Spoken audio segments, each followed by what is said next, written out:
عباس اور آپ دیکھ رہے ہیں میرا YouTube چینل آقا عباس کے نام سے۔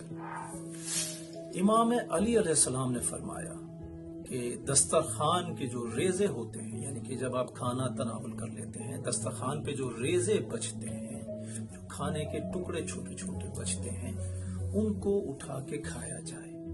اس میں ہر بیماری کے لیے اللہ رب العزت نے شفا رکھی ہے۔ آپ جس بیماری کے لیے بھی اس کی شفا کی نیت کر کے کھائیں گے، اس بیماری کو دور ہونے کی نیت کر کے کھائیں گے، اللہ اس میں آپ کو شفا عطا کرے گا۔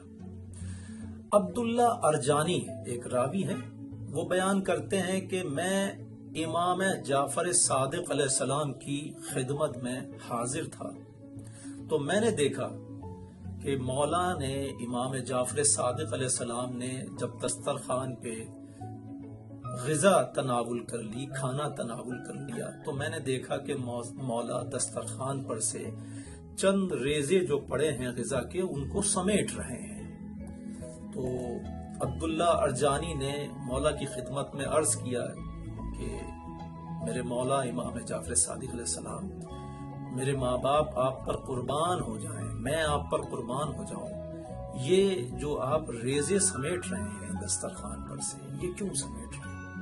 تو مولا نے فرمایا، امام جعفر صادق علیہ السلام نے فرمایا، اے عبداللہ ارجانی، تم کو معلوم ہونا چاہیے کہ اللہ رب العزت نے، پاک پروردگار نے، ان دسترخوان پہ جو یہ ریزے گرے ہوئے ہیں غذا کے، اس میں تمہارے لیے، انسانوں کے لیے، خلقت کے لیے شفا رکھی ہے، یہ باعث شفا ہے۔ جس بیماری کے بھی دور ہونے کے لیے شفا کی نیت سے ان ریزوں کو آپ کھائیں گے تو آپ کی بیماری دور ہوگی۔ والسلام۔